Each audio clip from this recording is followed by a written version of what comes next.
Sino nga naman ang hindi nagnanais magkaroon ng latest na iPhone? Napakaganda kasi ng features nito kumpara sa ibang smartphone, hindi po ba? Para sa mga hindi afford bumili nito, ang iba ay nag-iipon, ang iba naman ay kumukuha ng installment dahil alam naman natin na hindi biro ang presyo nito. Ngunit hanggang saan nga ba tayo dapat umabot upang magkaroon lang nito? At yan ang pag-uusapan natin ngayon mga pards, ang mga taong ginawa ang lahat, as in lahat, upang magkaroon lang ng iPhone. But before we begin, kung bago ka pa lamang dito sa aking channel ay mag-subscribe ka na para updated ka sa mga susunod kong kwento. Umpisahan natin ang kwentuhan sa isang babae na nagpakasal ng dahil lang sa iPhone.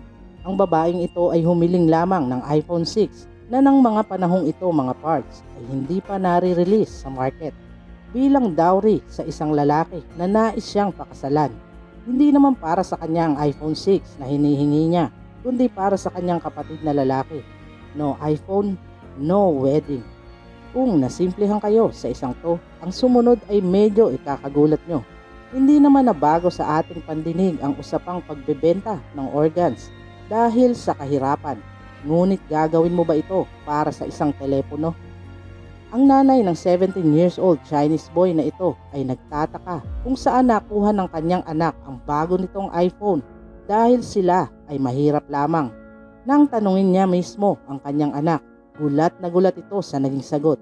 Sinabi nito na ibinenta niya ang kanyang kidney upang magkaroon ng perang pambili ng kanyang pangarap na cellphone. Isang grupo daw di umano ng mga lalaki ang nanamantala sa pagkadesperado ni Chinese boy na magkaroon ng iPhone. Binigyan siya ng $3,500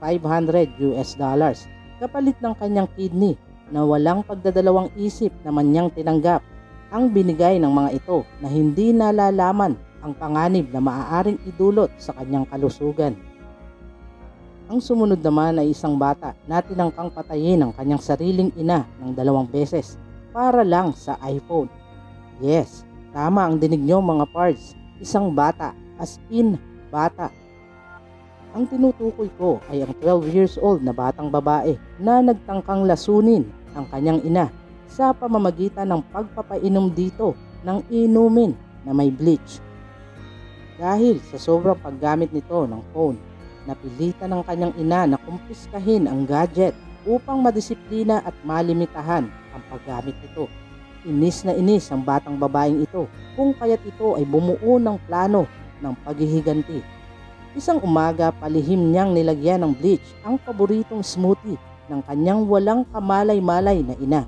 Matapos nitong inumin ng smoothie, agad naman itong nadala sa ospital at naagapan kung kaya't ito ay mapalad na nakaligtas. Ang batang babaeng ito ay hindi man lang natakot ng mga oras na yon o nagsisi man lamang.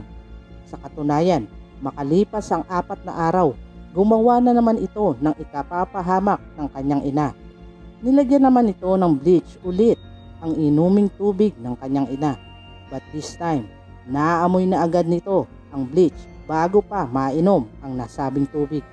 Dito na niya nalaman na gusto siyang patayin ang kanyang sariling anak para lang makuha ang kanyang iPhone. Ang sumunod naman ay isang Chinese na lalaki na pinaparent ang kanyang girlfriend upang makaipon ng pera para makabili ng iPhone.